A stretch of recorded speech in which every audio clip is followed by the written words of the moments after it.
siang, warganetsuara.com dan juga yoursay.id dimanapun Anda berada, apa kabarnya nih hari ini? Semoga semuanya senantiasa sehat, semangat, dan bahagia pastinya ya. Nah, kali ini bertemu lagi bersama saya Aulia Hafiza di acara Your Say Class dengan tema Tips and Trick Turki Bursali Scholarship. Oke, saya lihat di sini sudah ada banyak sekali nih teman-teman yang join begitu ya, yang pastinya excited untuk bisa mendapatkan beasiswa ini atau mungkin cari tahu dulu nih gimana sih caranya nanti biar bisa kuliah di Turki begitu ya. Dan pastinya di sini saya tidak sendiri karena saya sudah ada dua narasumber yang saat ini juga sedang berada di Turki begitu ya. Dua-duanya mahasiswa awardee atau pemenang dari beasiswa ini. Ada Mas Ahmad Steven dan juga Mas Bagja Putra. Halo Kak Bagja dan juga Kak Steven. Halo, merhaba. Merhaba. Halo, Oke. semuanya. Bahasa Turki ya, merhaba gitu. Nasılsın? Alhamdulillah. Alhamdulillah. Oke, harusnya segitu doang nih. Padahal Oke. gak ngerti juga apa yang kita omongin ya. Artinya apa kabar gitu ya. Halo, apa kabar Oh, iya. gitu. Nah, Oh, oke iya. teman-teman mungkin yang belum kenal begitu ya, yang belum mengetahui siapa sih ini Kak Bagja dan juga Kak Steven begitu. Kita langsung aja nih kenalan sama Kak Steven. Halo Kak Steven. Halo. Oke, jadi Kak Steven ini adalah awardee dari beasiswa Turki aduh gimana ini nyebutnya Kak? Burslari. Burslari Scholarship. Oke, Kak Steven sekarang berarti sedang di Turki ya Kak ya? Iya betul, aku lagi di Turki. Oke, kalau boleh tahu nih Kak Steven mahasiswa dari jurusan apa Kak? Dan juga dari universitas mana? Aku jurusan Radio TV Cinema di kampus Selçuk University ya, yang ada di Konya. Oke, baik. Nah, Kak Steven ini nanti akan membawakan materi begitu ya tentang beasiswa ini. Bisa langsung saya serahkan ke Kak Steven. Oke, baik ya. Aku share screen dulu.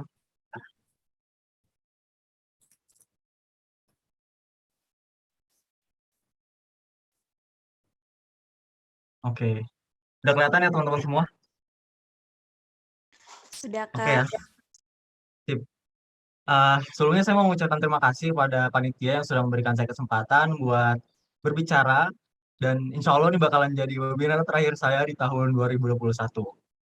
Nah, biasanya kalau webinar kayak gini, saya ngejelasin dua sisi gitu, secara beasiswa dan mandiri, karena saya menjalani mandiri dan beasiswa di Turki gitu. Jadi dua keadaan sekaligus gitu. Tapi alhamdulillah tahun 2020 lalu aku dapat beasiswa ITB ini. Jadi mungkin bisa saya sharing juga ya pengalaman saya selama mendaftar dari 2016 sampai 2020 kemarin, apa-apa aja yang kerikil-kerikil yang saya lewati gitu.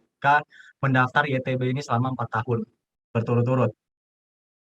Nah, buat teman-teman semua yang belum tahu mungkin eh, beasiswa ITB ini adalah beasiswa pemerintah fully funded dari S1 sampai S3 pastinya. Ada juga buat SMA, buat teman-teman yang punya adik mungkin atau yang sekarang masih SMP.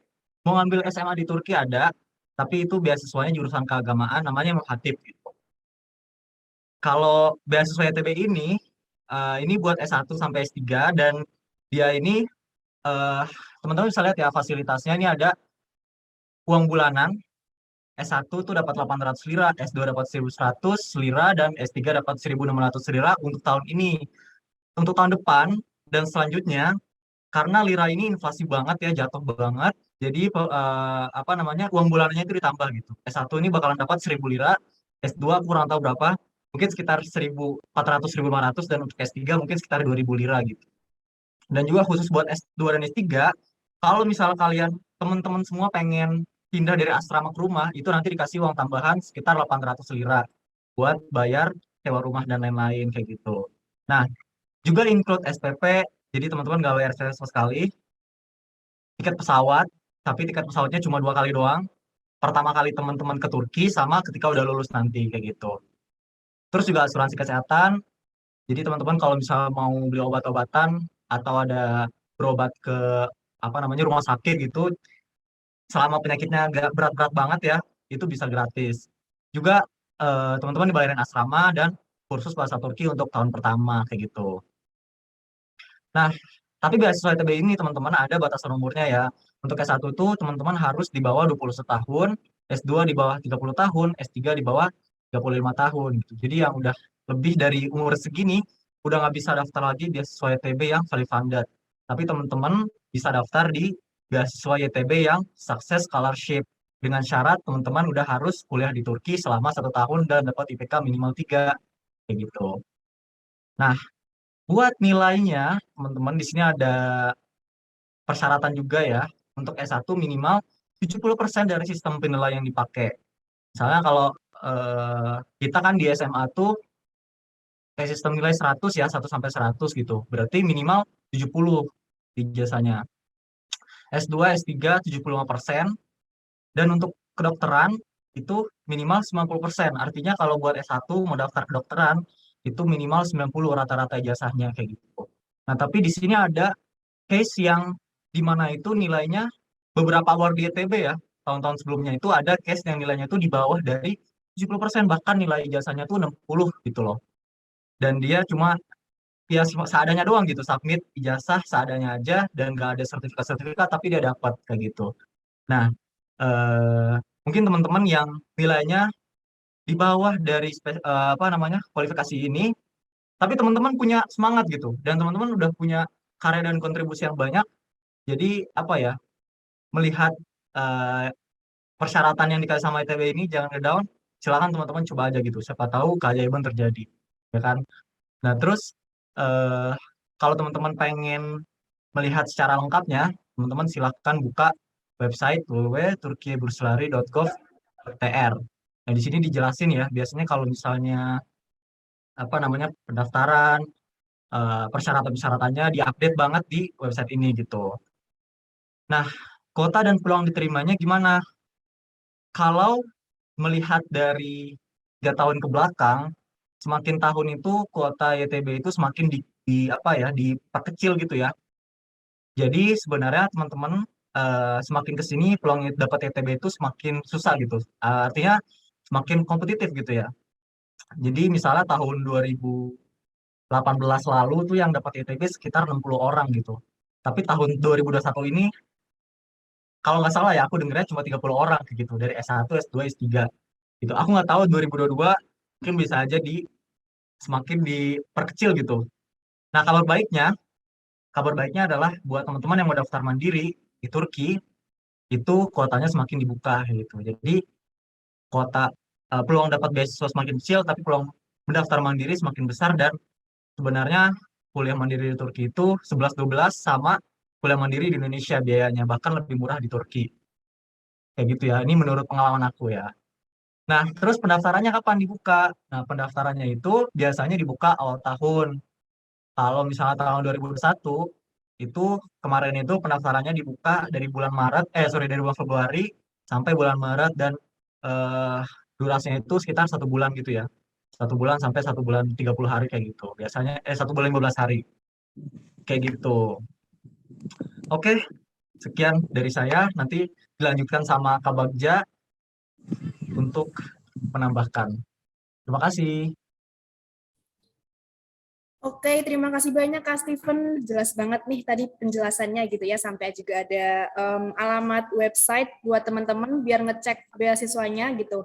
Nah, teman-teman yang memiliki pertanyaan bisa langsung saja dituliskan di kolom chat room Zoom ini, karena nanti di akhir acara webinar ini akan ada saldo e-wallet sebesar Rp50.000 untuk 2 orang penanya terbaik begitu ya, yang dipilih dari pertanyaan-pertanyaan teman-teman di kolom chat room Zoom ini begitu. Jadi jangan sampai kelewat. Oke, kita lanjut ke Kak Bagja. Halo Kak Bagja. Halo Kak Aulia, Oke, Kak Bagja sekarang berarti sedang ada di Ankara ya Kak ya? benar. Saya ada Kalau di bu Ankara sekarang. Oke, kalau boleh tahu jam berapa tuh Kak di sana sekarang? Sekarang kita jam 9:16 ya. 9 Karena pagi kita ya beda Kak? 4 jam. Oh, Iya. oke. Nah, oke Kak Bagja, kalau boleh tahu nih kuliah di mana sekarang Kak dan mengambil jurusan apa? Oke, aku saat ini sedang berkuliah di Gazi University Ankara dan jurusan Pendidikan Bahasa Turki. Oke, Sarjana, Kak. oke, baik. Bisa langsung saya serahkan ke Kak Bagja untuk presentasinya. Oke.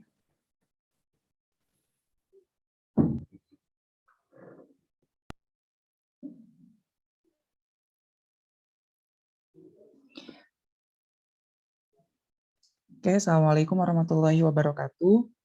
Selamat pagi, selamat siang teman-teman semua. Kali ini aku akan share presentasiku tentang tips dan trik beasiswa YTB Turkiye Bursary.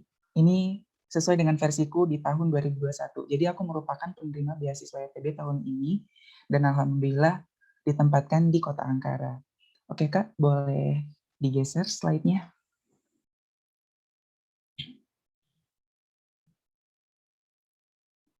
Untuk yang ini sudah dibahas dengan Kak Stefan yang tadi ya. Tapi aku punya informasi tambahan untuk kuota atau peluang diterima. Alhamdulillah di tahun 2021 ini kita terdapat sekitar 70-80 orang yang diterima, Kak.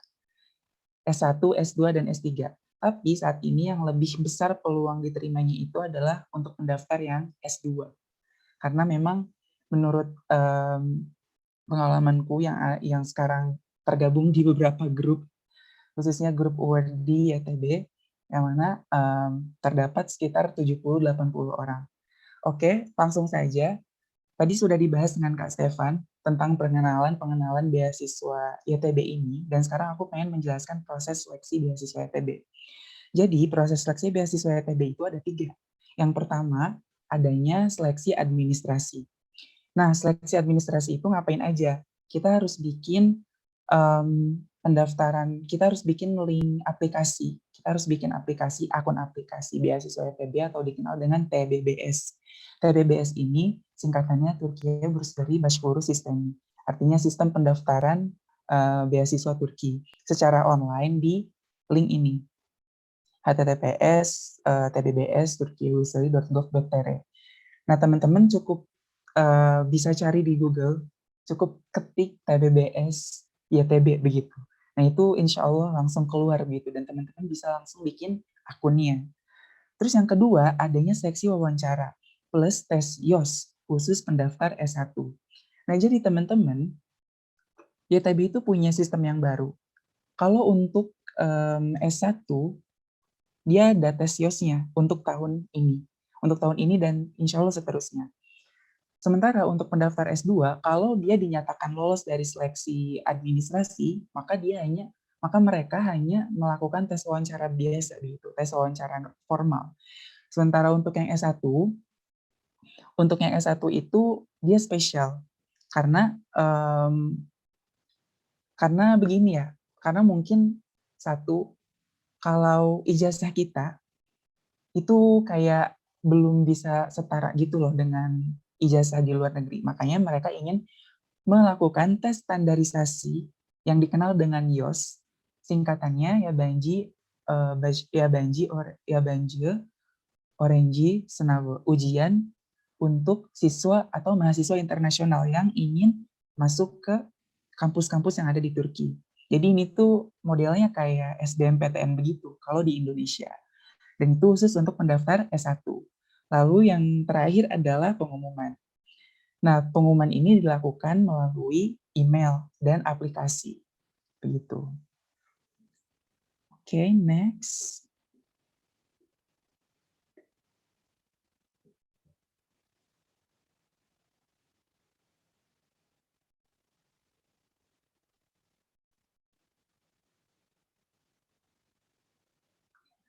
Nah, hal-hal yang perlu disiapkan. Yang pertama adanya mental. Nah, hal yang untuk mempersiapkan mental kita itu adanya niat, ikhtiar, doa, tawadu, tawakal. Nah, aku yakin niat, ikhtiar ini teman-teman udah tahu maksudnya itu apa. Ya, yang paling penting sih menurut aku dari ketiga poin ini adalah doa dan tawadu. Di mana tawadu di sini yang aku maksudkan adalah kita tidak perlu terlalu ambisius dengan beasiswa YTB. Karena gimana ya?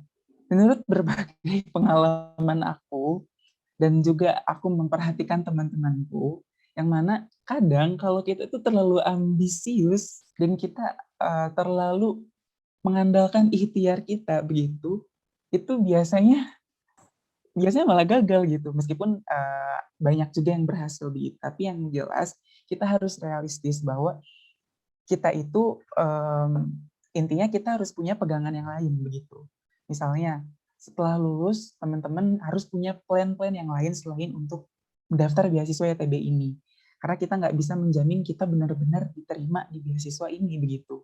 Meskipun kita tahu bahwa beasiswanya gampang tanpa TOEFL, beasiswanya itu cuma butuh ijazah, transkrip, bla bla bla, ini itu begitu. Tapi tetap kita tidak boleh terlalu ambisius dalam melakukan sesuatu begitu. Oke, terus dokumen-dokumen yang diperlukan. Di sini aku bagi beberapa, yaitu adanya dokumen wajib dan dokumen pendukung. Dokumen wajib ini yang benar-benar wajib teman-teman upload begitu di aplikasi TBBS yang kita bahas tadi. Nah, apa aja dokumen wajibnya itu? Ada yang KK atau KTP atau paspor. Jadi buat teman-teman yang belum punya paspor, teman-teman bisa pakai KTP atau scan KK begitu. Dan tidak perlu diterjemahkan. Untuk KTP, KK itu tidak perlu diterjemahkan. Tapi kalau misalnya teman-teman inisiatif, teman-teman bisa terjemahkan sendiri. Teman-teman bisa buat di Word, yaitu misalnya foto KTP atau foto kakaknya itu di atas gitu. Dan terjemahan teman-teman sendiri itu ada di bawahnya. Dan itu bisa teman-teman upload gitu ya. Jadi nggak perlu ke penerjemah tersumpah dulu untuk pendaftaran beasiswa YTB ini. Terus yang kedua, pas foto ukuran 5x5 atau 5x6. Background putih atau background merah. Ini sebetulnya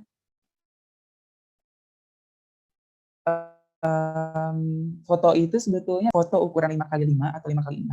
Background itu kalau menurutku lebih recommended sih warna putih karena dia seperti foto paspor begitu.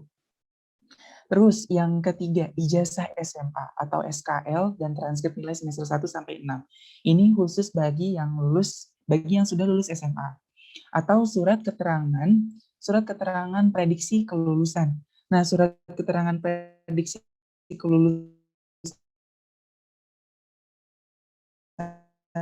ini didapatkan misalnya sekarang teman-teman yang masih di SMA sudah kelas 12 dan teman-teman sekarang ini sudah ada di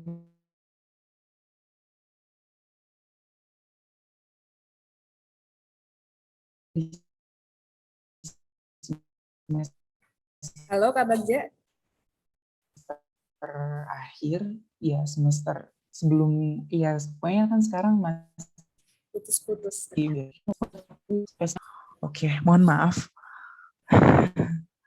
Mohon maaf. Boleh aku ulangi lagi ya? Diulang lagi Kak. Bisa udah. Jadi, oke.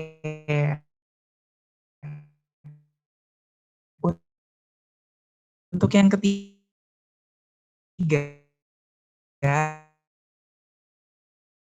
ini ada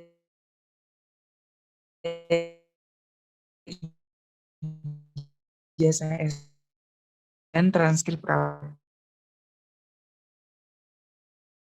semester 1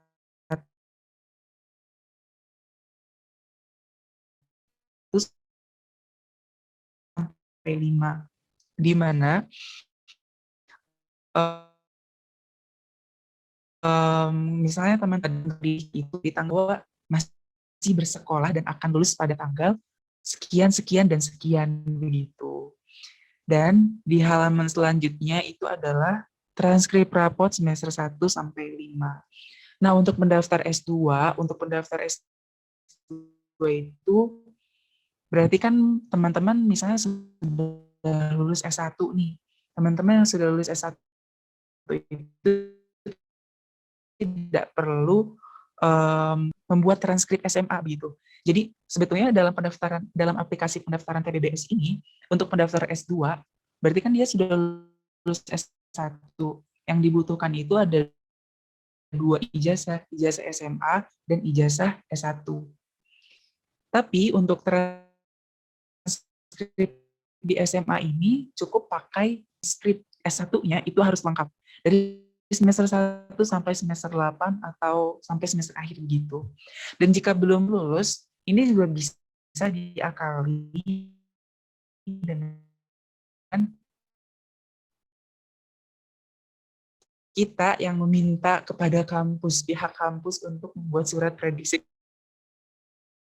kelulusan, misalnya begitu. Halo Itu Kak Bagja, cek. bisa diajar. Suaranya Insya putus-putus Allah Kak. beasiswa tadi ini, ya. Suaranya putus-putus. Cek. Mungkin bisa bergeser atau bagaimana? Bentar. Ternyata Oke. suaranya putus-putus. Oke. Aku ulangi dari pendaftar yang S2 ya, Kak. Bentar. Ini masih putus-putus juga Kak. Masih putus-putus. Iya. Oke.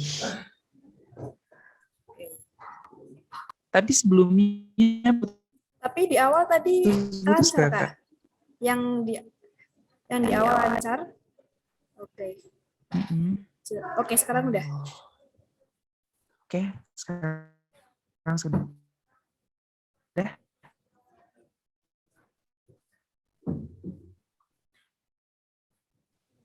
Oke, halo. Kak Bagja, oke. Mungkin Kak Bagja sedang mencari tempat begitu ya, yang nyaman untuk nantinya bisa presentasi kembali. Halo, Kak. Halo. Sudah jelas? Oke. Sudah jelas. Oke. Nah, aku lanjutkan. Untuk pendaftar yang S2,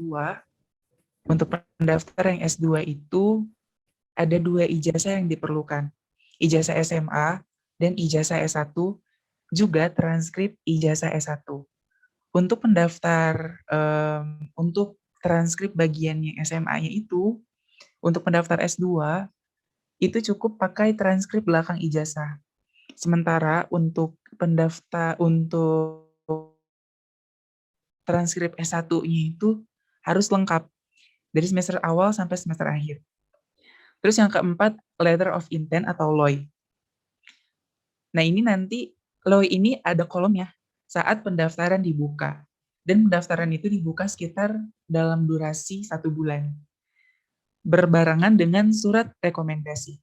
Begitu. Nah, catatan untuk teman-teman semua, untuk pendaftaran ini, dokumen-dokumen wajib ini, itu opsional sifatnya untuk diterjemahkan. Jadi artinya teman-teman bebas untuk menerjemahkan secara tersumpah atau menerjemahkan sendiri, itu masih sah. Alias, bahkan temanku sendiri, menurut pengalamanku, aku melihat sendiri, teman-temanku itu ada satu temanku, dia nggak diterjemahkan sama sekali. Ijazah nggak diterjemahkan sama sekali. KTP, paspor nggak diterjemahkan sama sekali, begitu. Bahkan transkrip dan semuanya itu nggak diterjemahkan, begitu. Dan memang semuanya serba bahasa Indonesia kecuali di letter of intent dan surat rekomendasi. Begitu. Itu untuk dokumen wajib. Sementara untuk dokumen pendukung, CV. CV ini kenapa dia jadi dokumen opsional atau dokumen pendukung? Karena temanku sendiri dia nggak daftar pakai CV gitu. Dia nggak mencantumkan CV di aplikasinya. Karena memang bagian CV ini tuh nyempil kalau teman-teman nanti mulai membuat aplikasi TBBS gitu. Terus sertifikat TOEFL IBT atau IELTS ini juga opsional. Tapi ini tuh bisa diwajibkan bagi para pendaftar yang ingin mengambil program bahasa Turki plus bahasa Inggris, yang mana program bahasa pengantarnya itu bahasa Turki dan bahasa Inggris. Dan memang minimal nilai untuk TOEFL IBT ini 72. Dan IELTS kalau tidak salah minimal itu 7 atau 6 ya. Terus hasil tes internasional seperti TESAT, IELTS, GRE, dan GMAT.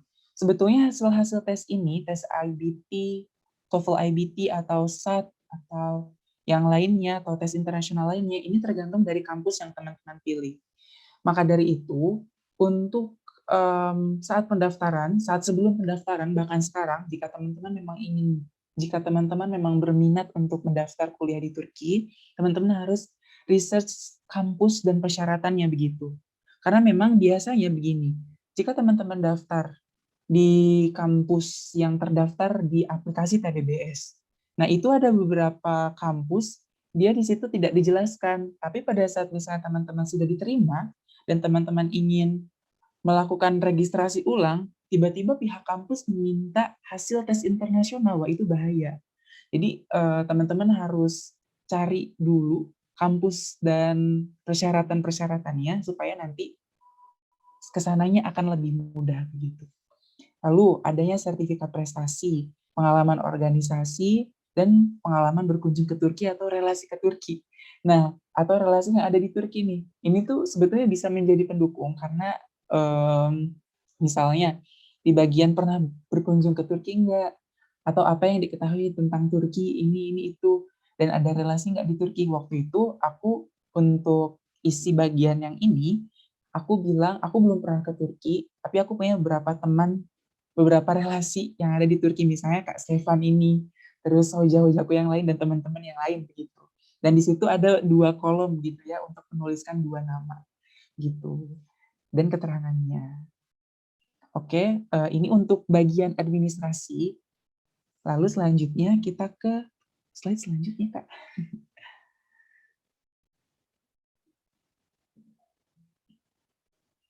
Langkah-langkah menulis letter of intent. Langkah-langkah isi atau menulis letter of intent. Langkah pertama, perhatikan dan kenali isi dari setiap pertanyaan yang diberikan. Langkah kedua, susun kalimat demi kalimat yang sesuai dengan alur pertanyaan yang diberikan. Dan yang ketiga, kita harus melakukan pengecekan, koreksi, lalu submit. Selanjutnya, Kak. Di sini aku bakal spoiler pertanyaan dari aplikasi YTB terbaru, yang mana ini sudah digunakan 3 tahun berturut-turut dari tahun 2019, 2020, dan bahkan kemarin tahun 2021. Oke. Pertanyaan umum.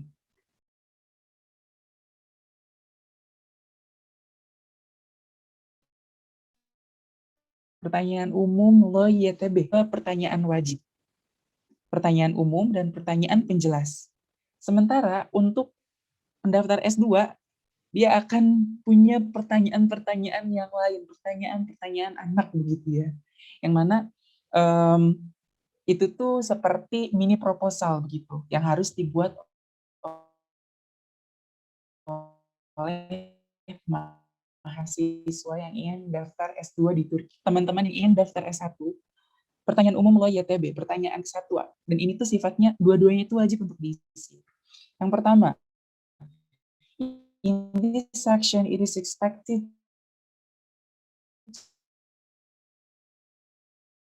to explain following details, your academic and social experiences related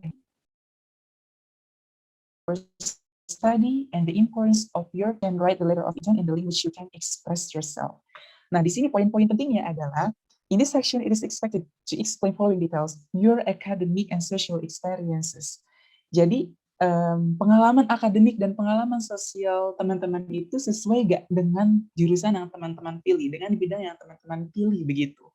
Terus kenapa teman-teman harus pilih Turki? Untuk mengkaji, untuk memperdalam bidang yang teman-teman pilih itu, dan apa sih plan teman-teman ke depan, khususnya jika teman-teman berkuliah di Turki dan diterima di beasiswa Turki ini begitu. Dan teman-teman bisa menggunakan berbagai bahasa yang teman-teman gunakan, tapi aku punya recommended language yang dipakai oleh ITB itu antara lain bahasa Inggris, ini utama, bahasa Turki, bahasa Rusia, bahasa Arab, dan bahasa Prancis. Jadi bahkan teman-teman, perlu teman-teman tahu, ada seorang awardee YTB yang mana beliau mendaftar menggunakan bahasa Indonesia. Tapi itu peluangnya kecil, teman-teman. Jadi usahakan teman-teman menggunakan bahasa asing seperti bahasa Inggris atau bahasa Arab atau bahasa Turki begitu. Jika teman-teman ingin menulis LOI di beasiswa YTB ini. Terus pertanyaan penjelas. Pertanyaan yang kedua. If you have a subject in your application documents that you think is not clear enough and you want to explain, or if you want to draw the attention of the evaluation committee, please briefly explain in this section. You can write the description in the language you can express yourself. Nah, kenapa di sini aku bilang pertanyaan penjelas? Jadi, ini tuh sebetulnya pertanyaan bonus yang ada di aplikasi TPBS, yang ada di aplikasi beasiswa Turki ini. Kenapa? Jika nih teman-teman di pertanyaan yang pertama ini merasa masih kurang begitu ya, maka di pertanyaan yang penjelas ini, pertanyaan kedua ini, teman-teman bisa lebih menjelaskan. Nah, kalau pengalaman aku dulu di pertanyaan satu ini, aku bilang begini, di akhir-akhir paragraf aku bilang begini, aku pengen banget bisa diterima di kota Istanbul, Ankara, atau Konya. Aku bilang begitu. Dan di pertanyaan penjelas ini, aku lebih menjelaskan plan aku ke depan. Dan kenapa aku memilih ketiga kota itu. Dan aku juga, bahkan di sini, di pertanyaan penjelas ini, lebih merequest kampus ya. Aku request kampus, kataku, aku pengen banget bisa diterima di Gazi University, Ankara University, atau Selçuk University. Aku bilang begitu. Nah, alhamdulillahirabbil alaminnya, sesuai banget dengan apa yang aku pilih, sesuai banget apa yang aku request dengan yang ada di ROI. Aku dapat di Gazi University di kota Ankara, gitu. Jadi teman-teman, intinya dalam menulis LOI ini, buat serinci-rincinya, tapi dengan bahasa yang sederhana, tapi jelas begitu, padat. Misalnya tadi poin-poin yang di pertanyaan satu ini, education dan social experience teman-teman itu nyambung nggak? Atau prestasi teman-teman yang teman-teman punya di bidang teman-teman itu apa dan seperti apa? Itu dijelaskan dan kenapa sih harus Turki begitu. Oke? Selanjutnya, Kak.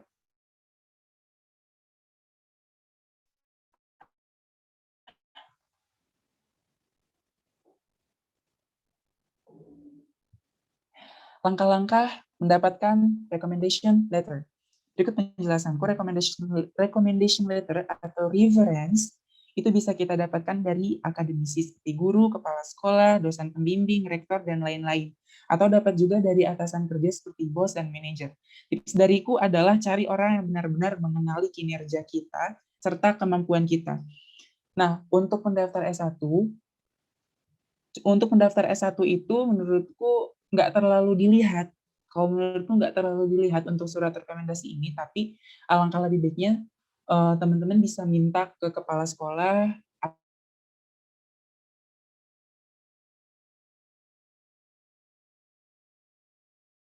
atau guru dengan menggunakan tips yang teman-temanku juga dapatkan. Jadi begini, kalau misalnya pendaftar S2 selain dari rektor atau dari atasan kerja atau dari pihak lain, teman-teman bisa mencoba mencari website di kampus-kampus Turki begitu, dan bisa coba untuk meminta rekomendasi dari kampus yang beliau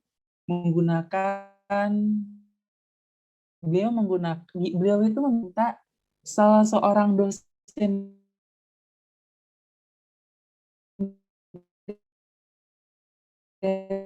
University untuk membuat di skripsi beliau, di karya beliau itu ada salah satu referensi beliau itu yang diambil dari penulis asal Turki ini begitu. Dan itu bisa banget jadi tips teman-teman, langkah teman-teman itu bisa recheck kampus dan bisa minta rekomendasi dari kampus itu begitu. Dan itu sangat direkomendasikan untuk mendaftar S2 gitu. Dan untuk recommendation letter ini, jujur, untuk yang S1 sendiri, menurut kalau berdasarkan pengalamanku, aku membuat recommendation letter ini, aku minta ke kepala sekolah. Tapi kepala sekolah bilangnya, kamu buat aja sendiri begitu. Nanti Bapak tanda tangani. Dan itu, tapi alhamdulillah memang beliau sendiri juga mengenali kinerja aku begitu. Dan intinya teman-teman harus pintar-pintar dalam menyusun ya, misalnya kalau teman-teman disuruh bikin recommendation letter sendiri atau bisa minta langsung ke sekolah, ke pihak sekolah begitu. Dan itu teman-teman intinya sih kalau menurutku kitanya harus aktif begitu ya. Jadi jangan terlalu menyerah, bukan menyerah sih. Kita tuh jangan terlalu apa ya? Yang pasti kita aktif untuk meminta ke sekolah karena kadang sekolah sendiri males gitu melakukannya begitu. Oke Kak, bisa dilanjut.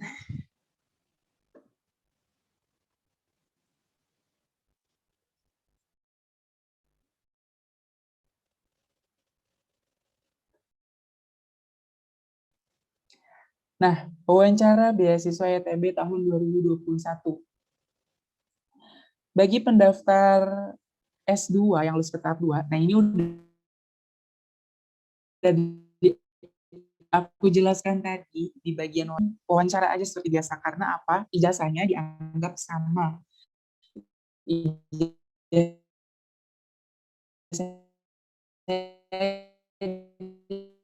Dianggap setara dengan kualifikasi secara internasional gitu. Tahun 2021 ini sebabkan COVID-19, wawancara dilakukan secara online. Nah, teman-teman, alhamdulillah alamin banget karena berkah COVID, penerima beasiswa YTB di Indonesia itu banyak. Sementara di berbagai negara itu masih sedikit. Oke, aku lanjut. Namun bagi pendaftar S1 yang lulus ke tahap 2 akan diadakan tes sebelum wawancara. Tes YTB sudah diterapkan di beberapa negara yang kasus COVID-nya sudah menurun.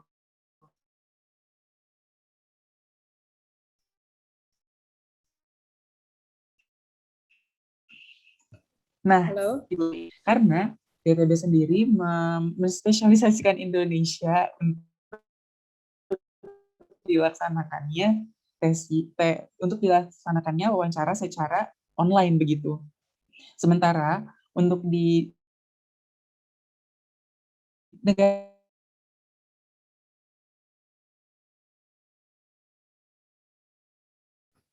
Halo Kak Bagja? Rupanya putus-putus lagi nih. Halo? Halo Kak Bagja? Oke, sambil menunggu Kak Bagja, tadi ada beberapa teman-teman yang bertanya gitu ya, apakah nanti hasil webinar ini akan di-share? Tentu saja akan di-share nanti di akun YouTube suara.com, suara.com gitu ya. Nanti teman-teman langsung aja ke akun YouTube-nya suara.com untuk melihat hasil diskusi kita hari ini gitu. Halo Kak Bagja, sudah tersambung kembali? bisa Kak? Oke, bisa. Baik. Silakan dilanjutkan Kak. Tinggal kita lanjut ke slide selanjutnya.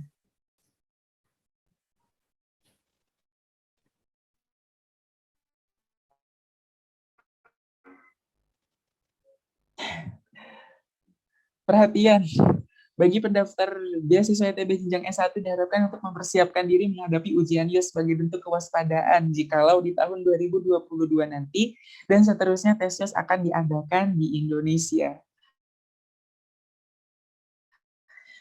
Apa sih itu tes IELTS? Mahasiswa asing yang ingin mendaftar di kampus-kampus di Turki.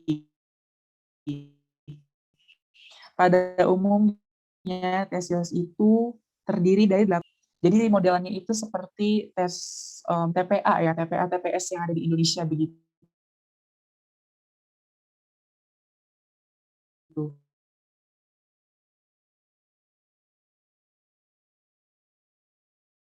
Halo, Kak Bagja? Halo? Oke, rupanya kita terputus lagi. Halo Kak.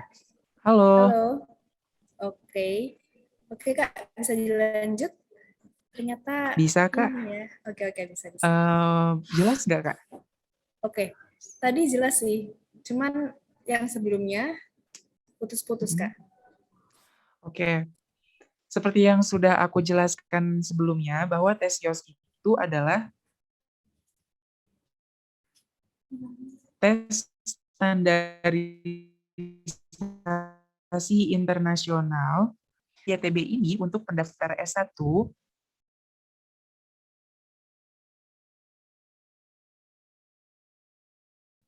Halo Kak Bagja. Dia harus Halo Kak. Halo. Putus-putus Kak. Mungkin bisa berpindah tempat kali Kak. Biar sinyalnya lebih jelas. baik. Saya coba ya, Kak. Oke, oke, oke. Oke, baik. Makasih banyak nih teman-teman, pertanyaannya banyak banget yang masuk ke kolom chat gitu ya. Dan mungkin juga ada beberapa pertanyaan yang sebenarnya udah terjawab juga gitu sama Kak Baja dan juga Kak Steven. Nanti saya akan bacakan pertanyaan-pertanyaan yang memang belum dijelaskan sama Kak Baja dan juga Kak Steven gitu ya. Semoga membantu. Oke, halo Kak Baja. Halo. Ya, udah. Sekarang jelas belum, Kak? Oke, jelas sudah.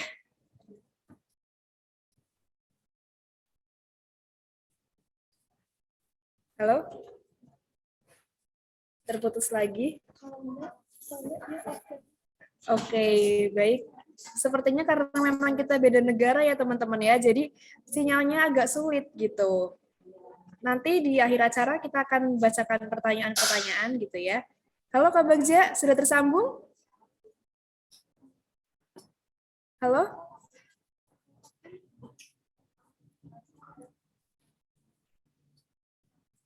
Atau mungkin dimatikan saja Kak Bagja kameranya, biar koneksinya lebih jelas. Halo Kak Bagja?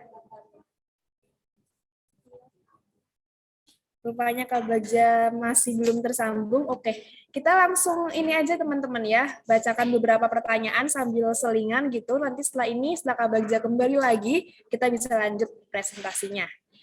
Nah, sudah banyak sekali pertanyaan membanjiri kolom chat nih. Saya sampai bingung gitu ya.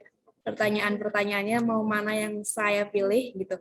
Nah, cuman ada beberapa pertanyaan nih. Kak Steven, halo? Oke, saya tanya Halo, ke halo. Kak Steven aja ya.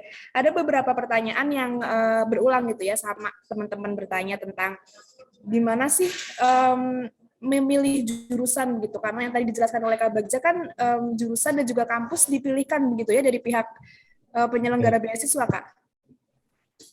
Oke. Ya, Nah, jadi teman-teman semua, konsep beasiswa ITB ini sebenarnya kita milih jurusan sendiri ya. Kalau tahun aku, 2016 sampai 2020, sepanjang aku daftar ITB itu aku milih jurusan aku sendiri gitu. Jadi untuk S1 itu bebas banyak banget jurusan yang bisa kita pilih, kecuali jurusan keagamaan ya. Kalau jurusan keagamaan itu ada beasiswanya sendiri. Mungkin teman-teman yang mau ngambil jurusan agama Islam, teologi, itu daftar beasiswanya, daftar beasiswa TDV namanya.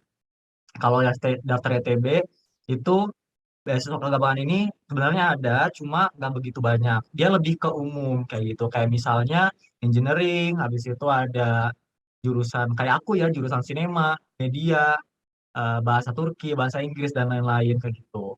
Itu bebas kita pilih, cuma ada kemungkinan nanti ketika selesai wawancara itu kita di apa ya, dipilihin gitu loh jurusannya. Cuma ini case-nya eh, nggak ini sih, nggak banyak gitu.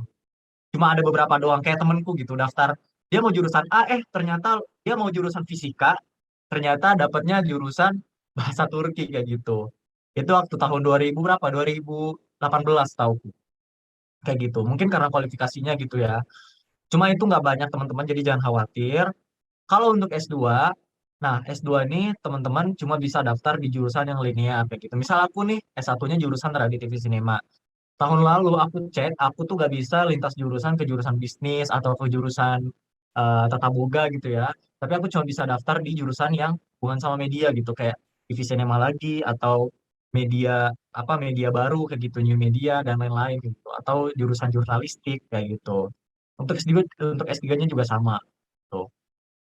Dan kita bisa milih satu jurusan setauku ya. Enggak, yang bisa milih 3 jurusan. Ya nggak sih, Bagja? Kalau tahun kamu gimana? Kalau aku waktu itu bisa milih 3 jurusan. Ya, Banyak, tiga malah milihnya jurusan. banyak dan Kalau aku di tahun ini milihnya 12 jurusan, Kak. bisa Jadi banyak ya. kita Ya kan bisa banyak kan. ya, Jadi maksimum nggak mesti terpatok ke satu jurusan. Kalau tahun aku juga bahkan ya bisa, masih bisa berarti.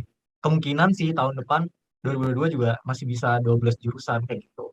Kecuali mungkin yang S2 yang sangat-sangat terbatas. Jadi ya nggak bisa benar, lintas Kak. jurusan. Kecuali kalau Untuk mau mandiri, untuk pendaftar kalau S1 mandiri, itu lebih banyak. Kalau iya lebih mandiri banyak. kenapa nggak? Kalau mandiri S2 bebas ya, bisa lintas jurusan. Kalau S2. Dan S2 lebih banyak banget peluangnya diterima buat mandiri. Lebih gampang, bahkan nggak ada ujian, cuma setelah.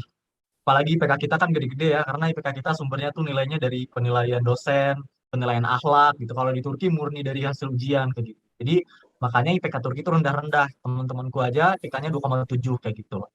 IPK yang dapat nilai 3 buat anak S1 itu udah bisa dibilang bagus. Mungkin teman-teman yang kuliah di Indonesia dapat IPK 3, daftar di sini, kemungkinan besar keterimanya itu gede kayak gitu. Dan nggak susah, cuma serah biasa aja. Tapi harus harus ada ini ya, harus ada apa sih namanya, stempel dari apa penyetaraan jasa di Turki kayak gitu. Mungkin itu aja sih tantangannya. Gitu. Oke, jadi untuk pilihan universitas dan juga jurusannya bisa dilihat di mana, Kak? Di website Itu ada? bisa dilihat di website TBBS tadi yang Kak Bagja kasih lihat, TBBS Turki Bursalare itu. Cuma kita bisa ngelihat kalau kita udah ngisi semua formnya yang dibutuhkan, kan kita pencet submit, apply, nah itu baru ketika pencet apply itu baru kelihatan. Kalau belum diisi semuanya, belum ngisi kayak paspor dan lain-lain, belum dilengkapi itu nggak bisa dilihat kayak gitu. Oke, jadi Teman-teman sudah. kalau mau, ya tips buat aku, kalau kalian mau iseng-iseng ngelihat doang, kalian buat aja akun tumbal gitu, terus kalian asal aja namanya gitu, asal isi, terus habis itu pencet submit. Nah, tapi jangan pencet apply tapi jangan pencet submit gitu. Pencet apply nanti dilihat tuh jurusannya apa aja yang bisa kalian daftar.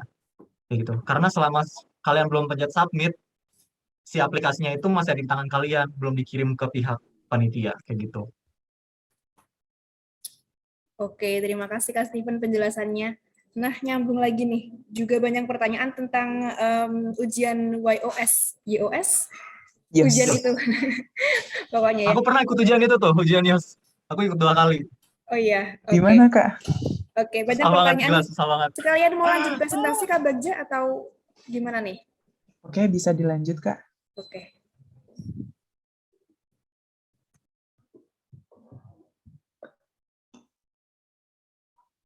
Masih banyak yang penasaran banget nih ya dengan apa sih itu tes YOS. Nah, teman-teman, aku punya link untuk contoh soal tes YOS ini.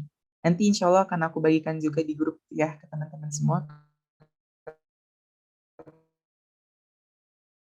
Teman-teman bisa tahu nih gambaran tes YOS itu seperti apa begitu. Oke, boleh dilanjut Kak. Tadi kita mulai di sesi wawancara. Oke, boleh. Mungkin Kak Bagja bisa off cam aja kalau misalnya internetnya susah gitu. Nggak apa-apa. Oke, sesi wawancara. Do and don'ts. Aku yakin teman-teman udah paham dengan ini, tapi di sini aku pengen coba ingatkan lagi, karena siapa tahu mungkin di tahun 2022 itu kemungkinannya itu masih 50-50 antara online atau offline. Mengingat kasus COVID di Indonesia, insya Allah ya sekarang-sekarang ini udah lebih menurun ya. Amin. Do-nya, apa aja sih yang harus dilakukan? Memberi kesan baik dan menarik.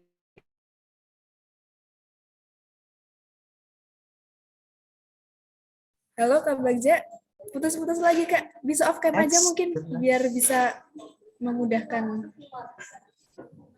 Oke, Biar bisa memudahkan koneksinya. oke. Pokoknya untuk membuka suatu wawancara itu, berikan kesan yang baik.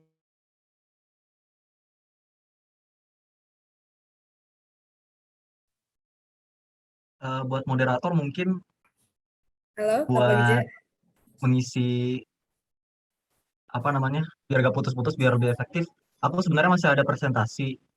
Ya. Ini sebenarnya tambahan juga dari presentasinya Kak Bagja. Gimana kalau misalnya aku nge-share presentasi ini, sementara Kak Bagja mungkin cari tempat yang ini dulu ya, cari tempat yang enak gitu buat sinyalnya gitu. Nanti kalau misalnya aku udah selesai presentasi, mungkin saya lanjutin Kak Bagja. Oke, boleh. Mana? Halo Kak Bagja. Oke. Oke, boleh Kak. Ini kayaknya Oke belum ya. tersambung lagi nih. Oke, silakan Kak. Nah tadi mungkin aku lihat penjelasan Kak Bagja tentang iOS itu mungkin masih ada yang bertanya-tanya ya, penasaran Iya. gitu tentang YOS. Aku juga baru tahu kalau tahun 2021 ini ada YOS gitu. Karena sebelumnya, tahun-tahun sebelum sebelum 2021 ini aku nggak ada tes YOS gitu. Jadi langsung aja wawancara, tapi tahun ini ternyata ada YOS dan bisa jadi tahun selanjutnya juga ada YOS gitu. Jadi YOS ini adalah semacam tes SBMPTN yang isinya itu 25 soal, yang isinya itu 40 soal MTK, 40 soal tes IQ. Nah, tadi aku lihat di presentasinya Kak Bagja 20, untuk YTB ini 25 MTK, 25 IQ ya. Sebenarnya kalau mau di spill, tes MTK-nya itu mirip-mirip kayak tes SBMPTN kayak gitu. Kalau untuk tes IQ-nya juga mirip-mirip sih kayak tes IQ yang lain. Jadi teman-teman sebenarnya bisa belajar dari referensi manapun. Kalau kalian pengen belajar sesuai dengan soal-soal yang ada di Turki, kalian bisa cek aja di YouTube, itu banyak banget ya latihan soal YOS pembahasannya. eh, itu ada di YouTube. Kalian bisa tulis aja YOS Istanbul gitu. YOS YOS Istanbul atau YOS Ankara kayak gitu. Nanti bakalan keluar tuh banyak videonya. Kalian bisa latihan aja dari sana. Kayak gitu. Nah, di sini aku pengen ngelengkapin sebenarnya dari slide-nya Kak Bakti adalah tiga hal krusial dalam pendaftaran beasiswa ITB. Di sini yang pertama ada menulis letter of intent ya. Letter of intent ini seperti yang tadi Kak Bakti jelasin, itu isinya tuh kayak tentang apa ya, tujuan kita, kenapa kita mau study di Turki kayak gitu. Kenapa kita milih Turki, kenapa kita memilih jurusan ini kayak gitu. Itu semuanya harus kita gamblang jelaskan di letter of intent ini kayak gitu. Nah, di sini sebenarnya ini adalah isi dari buku yang aku tulis ya guys. Judulnya Panduan Kuliah ke Luar Negeri di sini. Aku sebagai penulis apa ya, nggak bisa nge-spoil semuanya, tapi mungkin di sini aku bakalan ngasih bocoran ke teman-teman semua yang hadir di sini beberapa tips menulis LOI. Yang pertama, teman-teman harus menulis LOI, letter of intent itu dengan singkat dan padat ya. Di sini adalah tantangannya. Jadi teman-teman eh, harus bisa menulis LOI itu sesingkat-singkatnya dan sejelas-jelasnya gitu. Karena banyak banget pendaftar YTB itu ada ratusan ribu, dan kalau misalnya kalian menulis LOI itu kepanjangan dan bertele-tele kemana-mana ya, pasti eh, apa namanya, penyeleksi beasiswa tuh pusing banget gitu ngelihat letter of intent kita kayak gitu. Dan aku yakini dari sekian banyak pendaftar yang daftar di YTB ini, pasti yang pertama kali dilihat itu adalah letter of intent-nya kayak gitu, bukan CV-nya, bukan sertifikat-sertifikatnya kayak gitu. Aku yakin dari sini karena ini adalah apa ya, istilahnya gerbang pertamanya gitu. Kalau letter of intent-nya bagus dan bisa menjual, pasti dilihat belakang-belakangnya juga kayak gitu. Makanya tantangan di sini adalah menulis dengan singkat dan padat. Setelah itu jelaskan diri kita dengan baik sebaik-baiknya. Aku ngasih tips di sini, kita harus menulis apa kontribusi kita, apa karya kita yang selama ini kita buat kayak gitu. Ini pasti menjual banget ya. Misalnya kita pernah menulis buku, kita pernah, kalau aku pernah membuat short movie. Aku misalnya pernah terlibat dalam apa namanya, project eh, film bioskop kayak gitu, misalnya kayak begitu. Atau teman-teman yang mau jurusan tata boga, misalnya aku pernah masuk ke Master Chef kayak gitu. Aku pernah menjadi chef di restoran besar dan lain-lain lah pokoknya gitu. Nah, itu bakalan menjual banget. Itu tips dari aku. Terus juga pahami apa yang diinginkan pihak pemberi beasiswa. Nah, di sini kita bisa mempelajari dari visi dan misi beasiswa itu sendiri kayak gitu ya. Jadi kita lihat nih, kalau misalnya sekiranya sama visi dan misinya sama kita, itu silahkan digabungkan dan silahkan dibuat kayak gitu letter of intent-nya. Tapi kalau misalnya visi dan misinya tidak sesuai, sebenarnya apa ya, eh, masih banyak juga orang-orang yang memaksakan diri sendiri gitu ya, menulis letter of intent, menulis tujuannya misalnya ketika saya lulus dari Turki saya akan begini begini begini begini gitu. Sebenarnya itu nggak dari hatinya, tapi dari paksaannya untuk bisa mendapatkan beasiswa ini. Aku nggak merekomendasikan hal itu karena kalau misalnya kita lulus ke tahap beasiswa nanti, ke tahap wawancara nanti, ketika ditanya seputar letter of intent yang kita tulis, dan ternyata itu tidak bisa kita jawab pertanyaan itu bakalan bahaya banget gitu. Bakalan jadi mood awkward, bakalan jadi, mungkin bisa jadi kena mental kayak gitu ya, karena bisa jadi dijudge sama si pewawancara. Kamu ini gimana sih? Gak bener banget tulis LOI. Kamu tuh gak pantas buat dapat beasiswa ini. Temanku ada yang bilang kayak gitu. Ada yang dibilangin kamu tuh gak pantas dapat beasiswa ini. Tapi akhirnya dapat dia.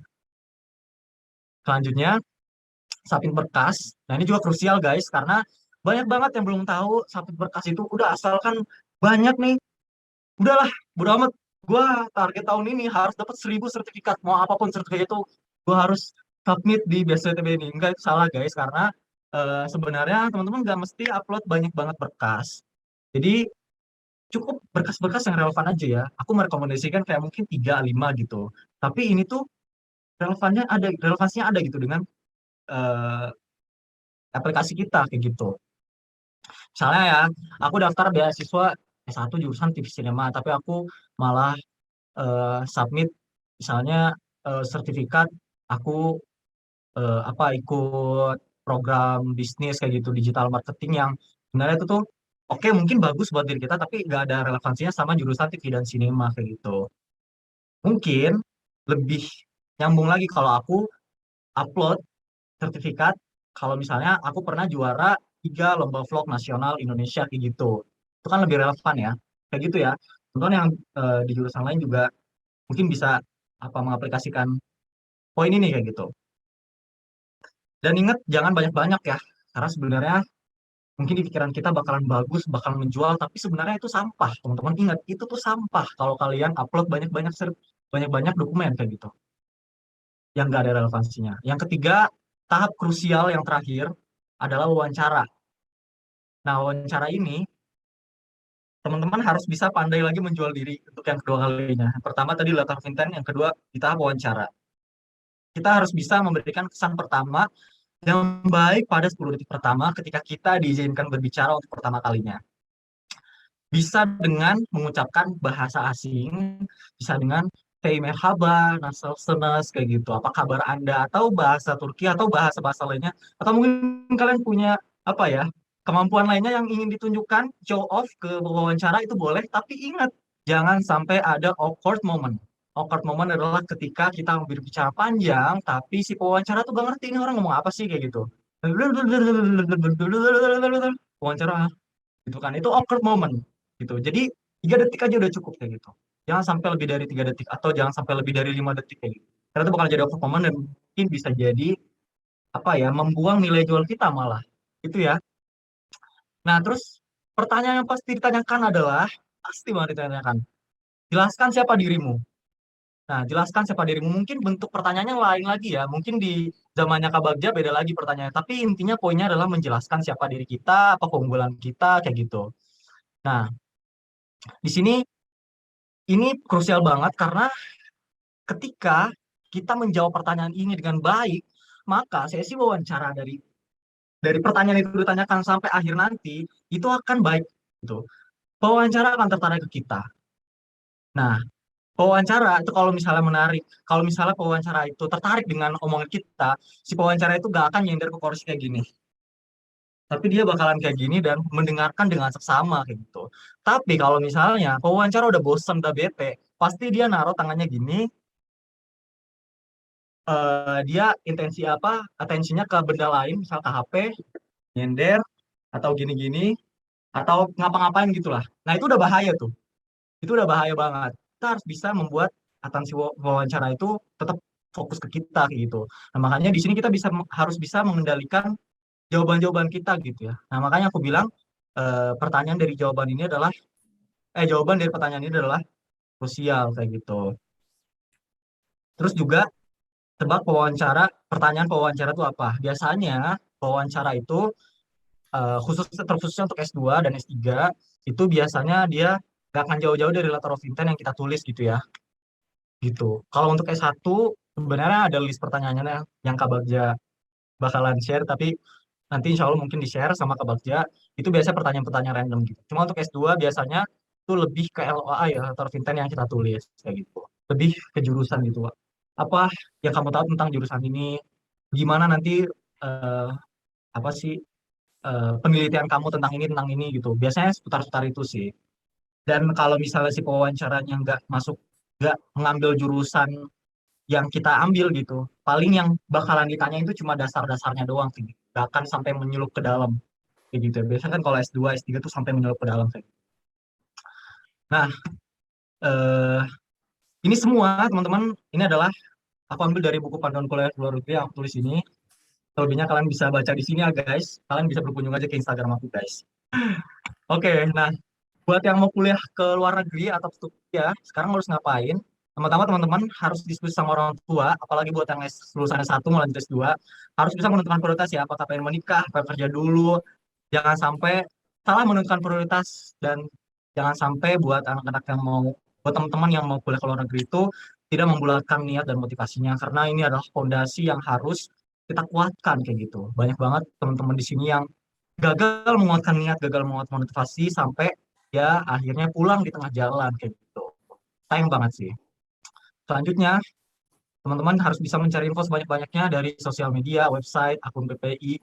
PPI itu Perhimpunan Pelajar Indonesia, yang di sana tuh nge-share semua informasi tentang kuliah di negara itu ya. Gak mesti Turki juga, teman-teman bisa follow PPI Prancis, PPI Jerman, PPI Jepang, PPI Turki, dan lain-lain kayak gitu. Karena di sana pasti bakalan di-share-share info tentang pendaftaran mandiri maupun beasiswa. Setelah itu teman-teman harus membuat paspor, karena paspor adalah kunci. Barat kalau kita mau masuk kamar yang terkunci, kuncinya itu adalah paspor kita gitu. Kalau kita mau berangkat ke luar negeri, kunci dari gerbang luar negeri adalah paspor kayak gitu. Kalau udah punya kunci, tinggal punya niat aja, mau nggak keluar, mau nggak masuk ke kamar yang namanya luar negeri. Terus selanjutnya teman-teman bisa terjemahkan ijazah dan membuat surat rekomendasi ya. Tadi udah jelaskan juga gimana caranya buat surat rekomendasi sama Kak Bagja. Nah nih, terjemahan ijazah juga penting ya. eh saranku terjemahkan ke penerjemah tersumpah bahasa Inggris kayak gitu, karena bisa digunakan untuk mendaftar di kampus-kampus lain kayak gitu. Tapi ada beberapa kampus. Kalau teman-teman mau daftar kuliah mandiri, itu harus, kalau mau daftar ITB sebenarnya nggak mesti diterjemahkan ke dalam bahasa Turki, nggak mesti cap lain-lain. Setahu aku ya, terakhir 2020 nggak mesti. Tapi kalau misal mau daftar mandiri tahun ini itu ini mandiri ya, harus diterjemahkan ke dalam bahasa Turki kayak gitu, harus dicap juga, cap notaris di sini. Nah, terus persiapkan letter of intent atau motivation letter dari sekarang kayak gitu. Karena bisa jadi tahun 2022 bukannya itu bulan Januari BSWT, bulan Februari nanti. Ya. Persiapkan letter of intent. Sebenarnya aku udah banyak banget nge-share tips-tips kayak gini tuh di YouTube aku. Kalian bisa lihat aja tips daftar ETB. Aku juga udah nge-spill letter of intent aku di video itu, teman-teman semua. Nah, ini quotes dari aku, terkadang kita ingin diberi, tapi lupa memberi. Berikan dulu untuk mendapatkan, kayak gitu. Tapi berilah dengan hati yang tulus dan jangan mengharapkan imbalan. Karena ketika kita mengharapkan imbalan dari seseorang, dari sesuatu, dan kita tidak mendapatkan imbalan itu, maka kita akan jatuh dengan harapan kita sendiri, kayak gitu. Jadi berharaplah kepada Tuhan Yang Maha Esa. Oke, teman-teman semua. Terima kasih. Good luck, semangat semuanya. Mungkin bisa dilanjutkan ke Kak Bagja. Thank you. Oke, Kak Steven, terima kasih banyak. Wow, praktikal sekali ya tadi penjelasan dari Kak Steven. Sebelumnya Kak Bagja juga praktikal banget ya, langsung menjurus gimana nih tips-tipsnya untuk nanti wawancara, terus kemudian wawancara belum ya, untuk letter of intent dan lain sebagainya. Halo Kak Bagja, sudah bergabung? Halo Kak. Oke, Kak Bagja setelah ini menjelaskan tentang tips wawancara ya? Iya Kak. Oke, sebentar. Oke, silakan Kak Bagja. Oke, Kak boleh digeser ke slide sebelumnya. Oke, baik, sebentar. Oke. Nah, di sini teman-teman semua tadi sudah dijelaskan dengan Kak Stefan ya, 3 pertanyaan-pertanyaan yang selalu muncul di sesi wawancara YTB atau di sesi wawancara lainnya begitu. Yang pertama itu jelaskan tentang diri, tell me about yourself. Yang kedua itu jurusan, yang ketiga itu kenapa memilih Turki. Nah, pokoknya benar dengan aku setuju dengan apa yang Kak Stefan tadi katakan, bahwa untuk yang S1, ini sih pertanyaan yang untuk S1 atau S2 atau yang lainnya juga, ini sih yang paling penting kita siapkan begitu. Sementara pertanyaan-pertanyaan lain itu sifatnya itu mungkin mereka ingin menjebak atau mereka cuma ingin tahu begitu, karena kadang akan muncul pertanyaan-pertanyaan random begitu ya dari pewawancara itu sendiri. Oke,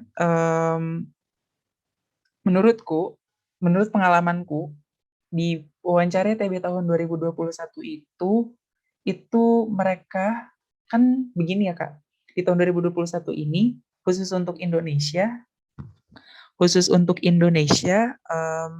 dia hanya ada satu pewawancara. Jadi hal yang aku temukan adalah setiap negara itu punya PJ-nya masing-masing. Kenapa aku bisa mengatakan setiap negara itu punya PJ TB-nya masing-masing?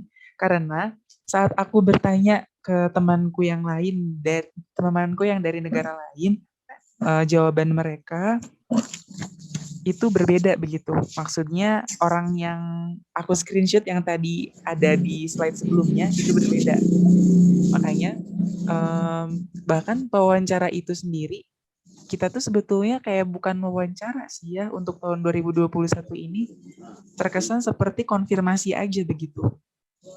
Jadi kita cuma yang aku alami, aku cuma disuruh menjelaskan tentang diriku, tentang jurusan yang aku pilih, Gimana apa itunya alasannya? terus tentang kenapa aku milih Turki.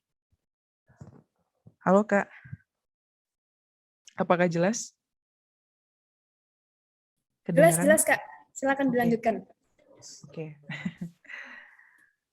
Jadi 3 pertanyaan ini yang aku dapatkan dan sisanya itu kita cuma ngobrol santai begitu ya. Bahkan tapi ngobrol-ngobrol santai di sini tuh ada nilainya. Jadi pada saat itu setelah aku perkenalan, terus aku alhamdulillah termasuk salah seorang duta bahasa pelajar Jawa Barat. Dan waktu itu aku cuma pakai baju koko biasa, terus aku juga pakai selempang duta bahasa itu begitu. Karena aku merasa aku jurusan pendidikan bahasa, maka aku harus bisa menunjukkan ciri khas aku di bidang bahasa gitu. Maka pewawancara itu bertanya, setelah aku memperkenalkan diri dan beliau bertanya, itu yang di belt kamu itu apa maksudnya gitu. Lalu aku jelaskan tentang belt yang aku punya dan aku juga jelaskan tentang bagaimana aku mendapatkannya, bagaimana aku bisa menjadi seorang duta bahasa pelajar Jawa Barat dan bagaimana aku bisa begini begitu. Nah, setelah itu karena aku doyan senyum, di akhir sesi wawancara itu kita bercanda, beliau ngebecandain aku, beliau bilang begini, "Kamu kenapa sih senyum terus begitu? Kamu mirip si ZN Burak." Teman-teman tahu nggak si ZN Burak? Chef Turki yang senyum terus begitu.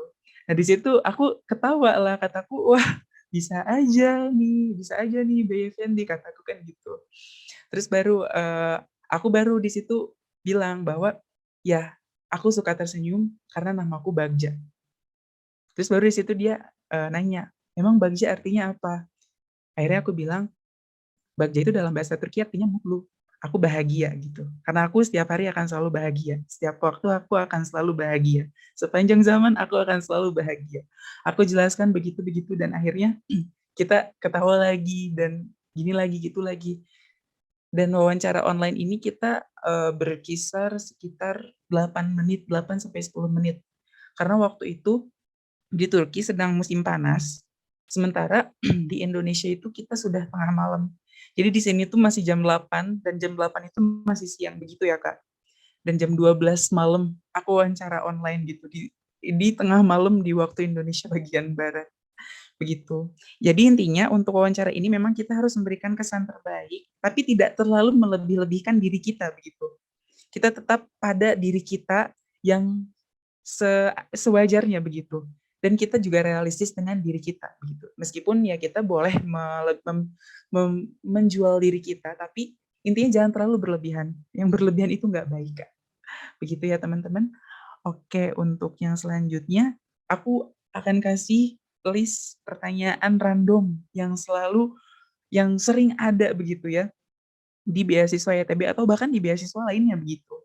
Misalnya, tell me about your achievements, what is your weakness, what will you be in the next 5 years. Jadi kayak pertanyaan-pertanyaan yang lebih menjelaskan begitu sih ya. Atau bahkan ada juga yang nanya, ada juga temenku yang dapat pertanyaan begini, kamu tahu artis Turki nggak?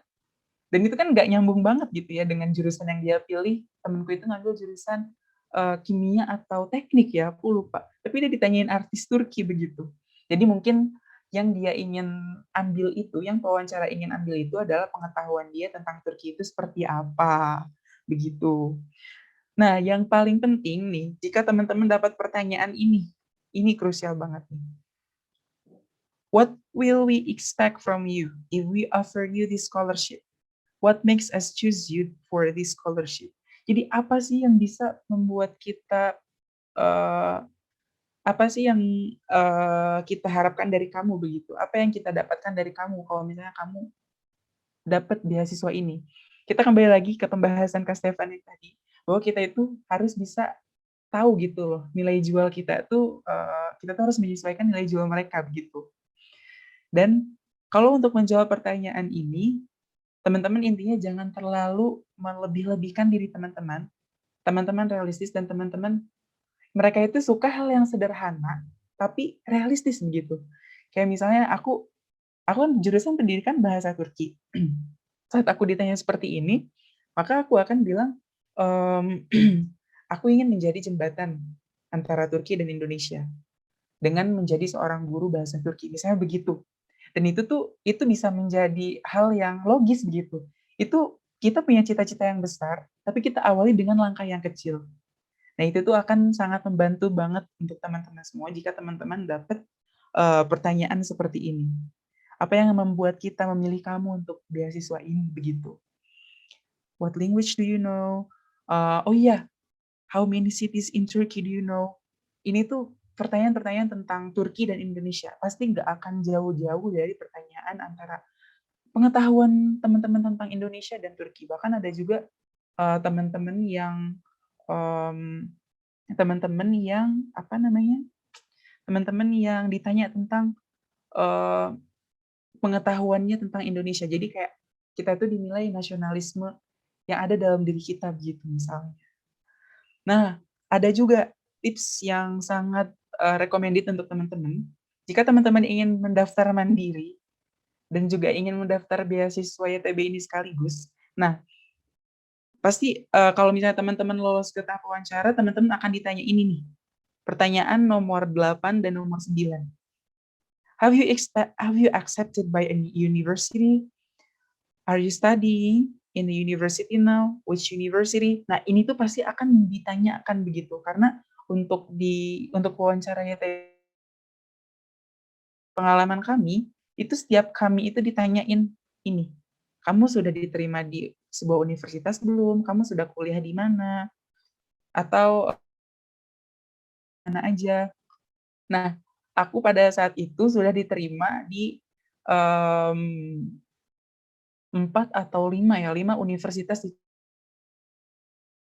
Aku daftar iseng-iseng secara mandiri lewat web kampus yang ada di Turki begitu. Aku dapat di Eskişehir Osman Gazi, aku dapat di aku dapat di mana lagi ya? Aku lupa. Pokoknya di beberapa kampus negeri Turki dan juga beberapa. Lalu sudah itu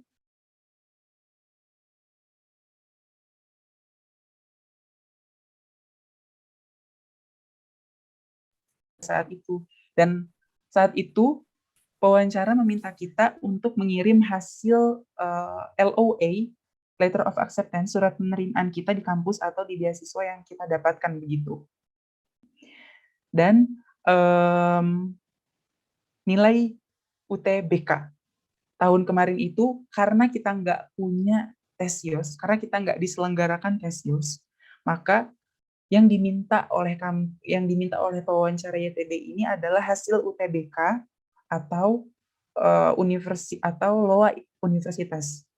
Misalnya teman-teman lolos SNMPTN di suatu universitas. Nah, itu tuh mereka tuh minta lulus di kampus yang mana nih. Jadi kayak mereka itu ingin menyesuaikan begitu loh.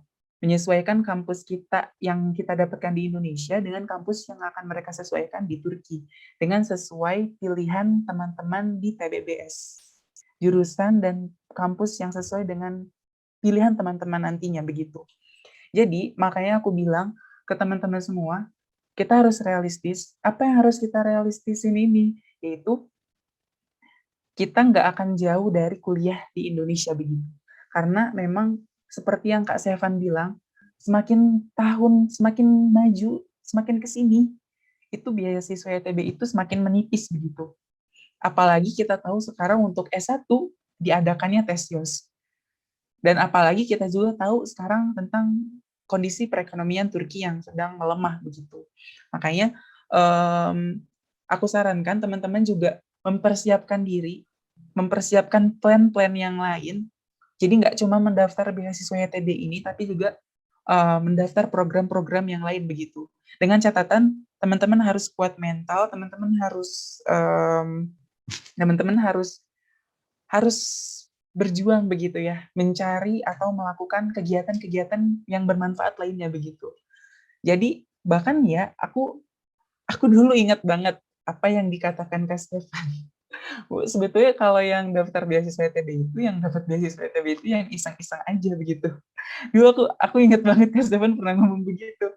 Dan itu aku lakukan. Pada saat itu aku lakukan, aku cuma mendaftar, aku nulis esai, intinya aku waktu itu udah fix untuk kuliah di Vietnam. Aku udah fix untuk kuliah online di Vietnam aja kataku. Karena aku dapat beasiswa di sana, alhamdulillah full juga. Tapi memang nggak sefull beasiswa Turki begitu. Dan saat itu ya udah intinya aku iseng, aku lupakan. Aku daftar banyak beasiswa yang mana aku sendiri udah gimana ya, udah nggak terlalu memikirkan semua itu begitu. Intinya aku membiarkan takdir bekerja gitu. Aku nggak perlu terlalu ambisius dengan semua itu. Dan memang alhamdulillah Allah mendatangkan semuanya.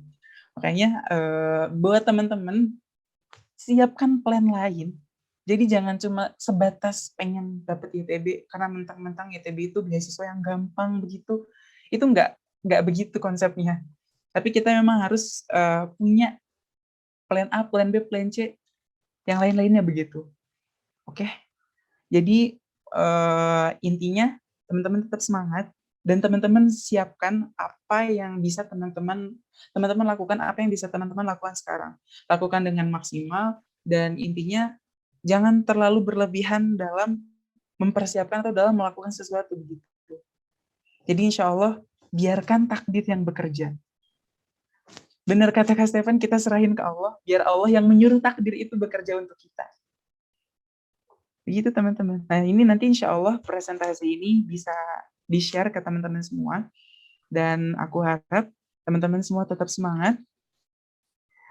Intinya jangan menyerah. Perbanyak doa dan restu orang tua. Oke? Oke, baik Kak Bagja. Terima kasih banyak untuk penyampaiannya gitu ya. Oke, sekarang kita langsung aja ke pertanyaan-pertanyaan karena rupanya sudah sangat banyak sekali. Saya akan mencoba memilih beberapa pertanyaan yang memang belum dijelaskan oleh Kak Steven dan juga Kak Bagja ya. Ada pertanyaan tentang bahasa. Bentar.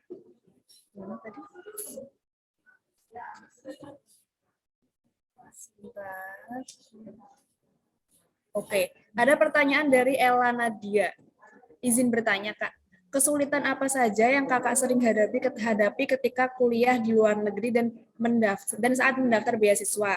Karena pada persiapannya menggunakan bahasa Turki 1 tahun dulu kan ya Kak, dan apakah menggunakan bahasa Inggris itu juga wajib bagi pendaftar? Jadi intinya bertanya tentang bahasa nih, Kak Steven dan juga Kak Bagja. Gimana sih awalnya di sana? Apakah ada pendidikan bahasa Turki dulu dan sebagainya? Mungkin bisa dijawab, Kak Steven mungkin? Oke, berapa saja. Sebenarnya kalau mendaftar itu nggak begitu sulit ya, karena aku mendaftar pakai bahasa Inggris kayak gitu. Bahkan tahun lalu dari tahun 2019 aku daftar YTB ini pakai bahasa Turki karena aku sendiri udah kuliah di Turki dan rasanya kayak Indomie nggak dikasih bumbu aja kalau misalnya aku daftar YTB, meanwhile aku udah di Turki tapi nggak pakai bahasa Turki kayak gitu. Jadi aku pakai bahasa Turki. Sebelum-sebelumnya aku nggak pakai bahasa Turki tapi pakai bahasa Inggris. Sebenarnya nggak begitu sulit.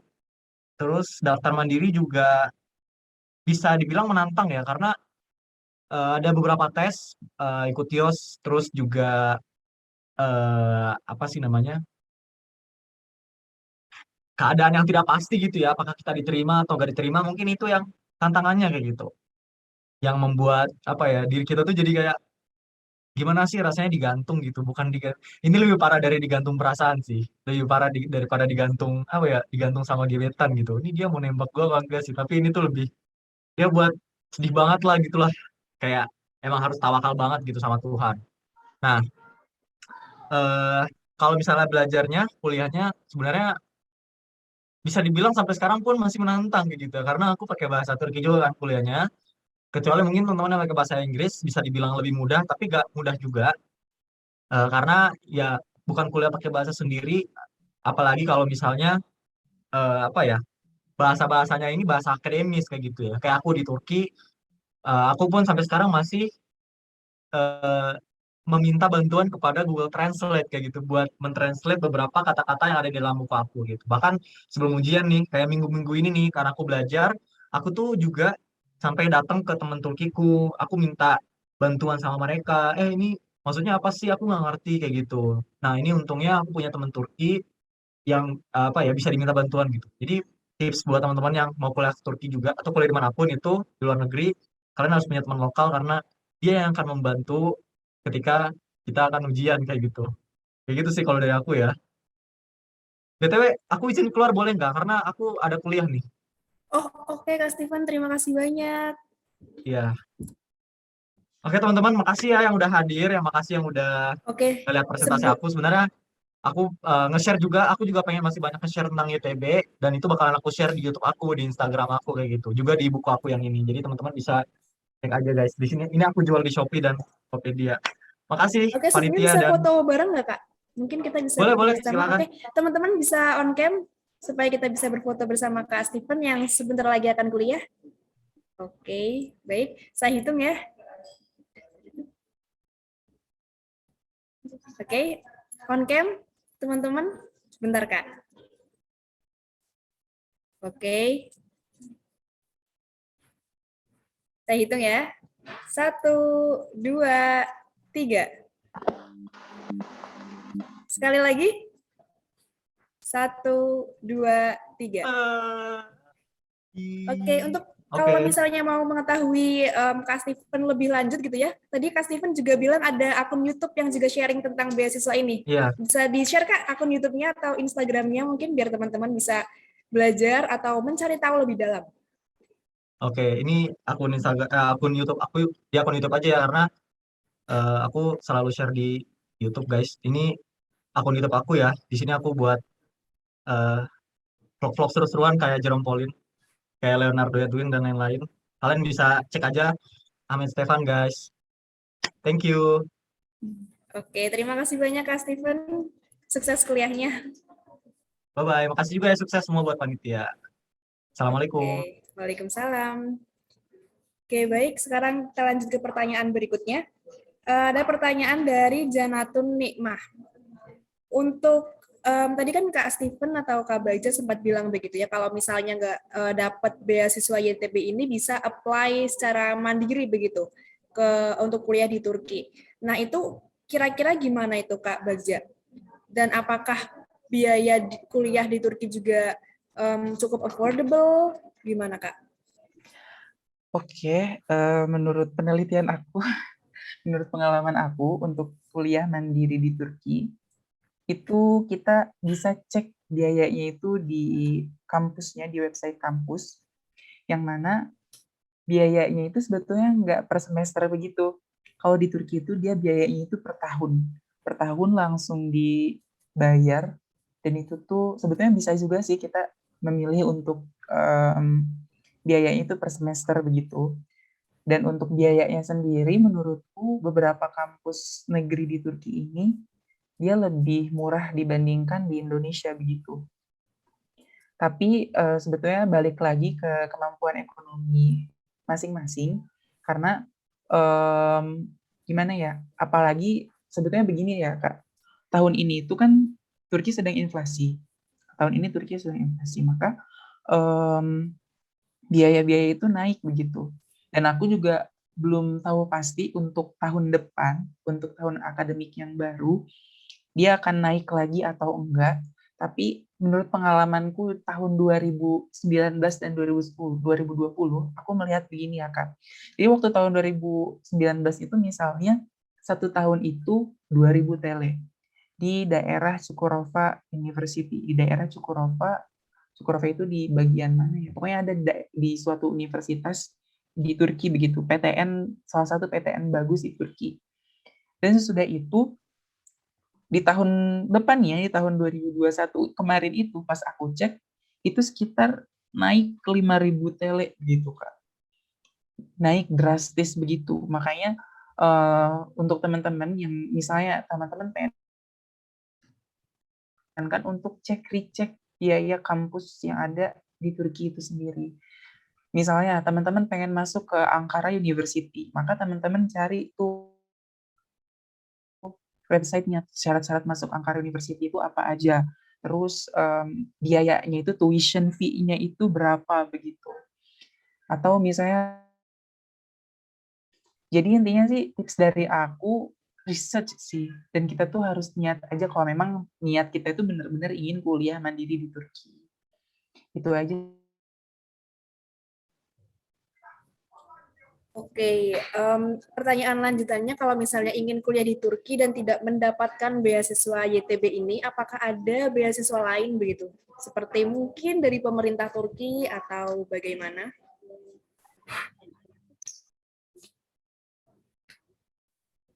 Halo Kak Bagja?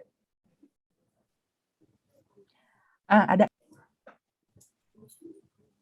Halo Kak. Ya, Oke. sudah. Sudah nyambung lagi ya Sudah Kak? terhubung. Oke. Ada Kak. Ada beasiswa dari pemerintah Indonesia dan ada juga beasiswa dari kampus-kampus swasta di Turki. Nah, kalau beasiswa dari pemerintah Indonesia, dia itu mirip LPDP. Namanya beasiswa prestasi Indonesia ya kalau nggak salah. Dia itu dari Kemendikbud dan insya Allah setiap tahun itu ada. Tahun 2021 kemarin itu ada untuk pengiriman ke Turki. Tapi syaratnya teman-teman harus punya LOA dulu dari kampus begitu.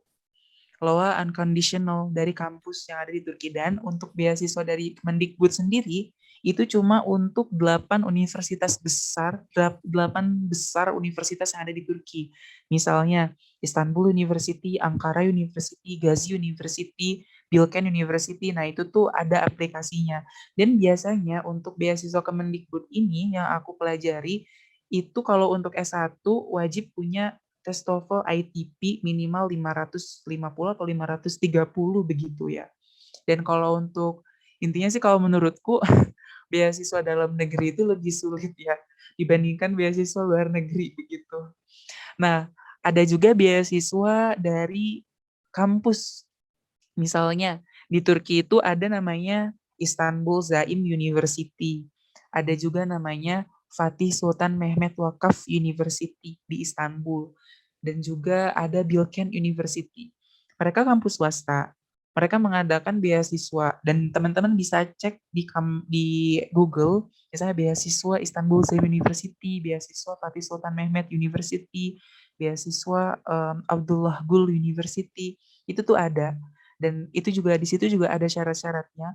Tapi cuma beasiswa yang mereka kasih adalah beasiswa pendidikan. Sementara untuk beasiswa kehidupan, beasiswa yang lain itu mereka nggak dapat. Mereka cuma biaya pendidikan, biaya semester, biaya hidup ditanggung sendiri, ongkos ditanggung sendiri. Seperti itu. Dan biasanya meskipun beasiswa misalnya yang aku alami di Istanbul Zaim University, aku dapat 75% scholarship. Juga di Fatih Sultan Mehmet University, aku dapat 75% scholarship. Cuma pada saat aku bandingkan ya Kak, dengan biaya universitas negeri di Turki, malah lebih murah universitas negeri di Turki sendiri dibandingkan beasiswa kampus itu. Makanya teman-teman, selain kampus yang teman-teman lihat gitu ya, pertimbangkan juga misalnya biaya yang ada, biaya yang harus dibayar gitu di kampus yang teman-teman pilih nantinya. Bahkan tips aku untuk memilih kampus itu, satu, bisa lihat dari rankingnya, yang kedua bisa lihat dari kotanya. Nah, menurutku kalau dari ranking, teman-teman alangkah baiknya rekomendasi dariku kita lihat dari Webometrics. Kenapa aku lebih merekomendasikan Webometrics, misalnya Webometrics Indonesia atau Webometrics Turki, karena Webometrics ini sistem penilaian kampusnya itu rinci begitu. Bahkan kampus-kampus kecil di Indonesia pun ada di Webometrics begitu.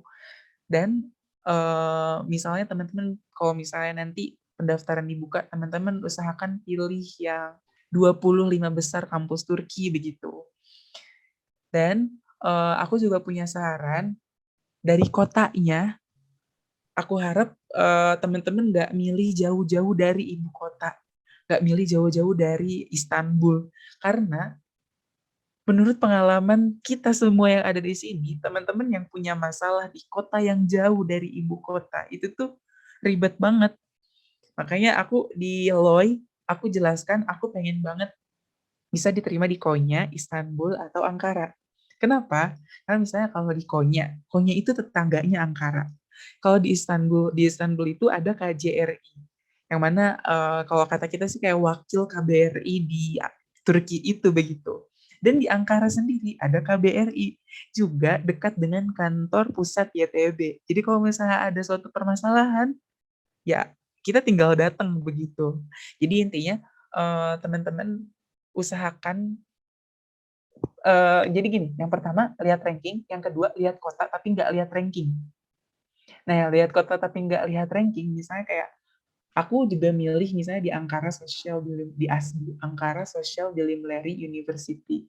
Kalau dilihat secara ranking, dia itu nggak masuk 10 atau 20 besar di Turki. Tapi dia ada di Ankara begitu. Dia dekat dengan kantor pusat YTB, dia dekat dengan hal-hal lain yang bisa membantu teman-teman nantinya begitu.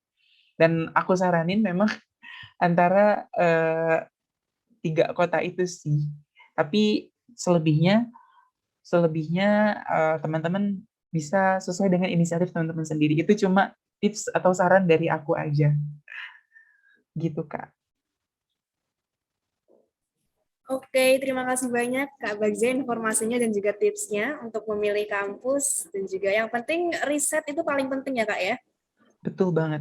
Oke, terima kasih banyak Kak Bagja dan juga Kak Steven yang tadi sudah live begitu ya. Teman-teman nanti webinar ini bisa diakses di YouTube suara.com, suara.dotcom, suara.com gitu ya. Dan untuk pemenang saldo e-wallet masing-masing mendapatkan Rp50.000.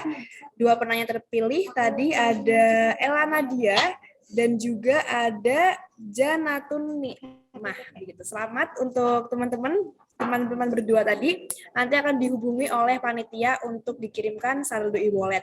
Dan teman-teman di kolom chat bisa dilihat sudah ada kolom presensi begitu ya yang bisa nanti teman-teman copy, kemudian teman-teman nanti isi presensi ini nanti untuk e-sertifikat begitu teman-teman.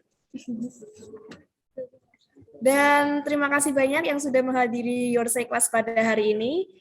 Semoga rencana teman-teman di sini semua yang mungkin ingin melanjutkan pendidikan ke Turki bisa segera terwujud mimpinya. Dan terima kasih banyak untuk Kak Bagja dan juga Kak Steven yang sudah mau sharing gitu ya ke teman-teman di Your Say Class hari ini. Sampai bertemu lagi selanjutnya. Dadah!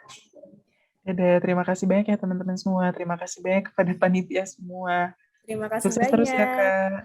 Sukses terus Kak Bagja. Terima kasih banyak teman-teman semuanya.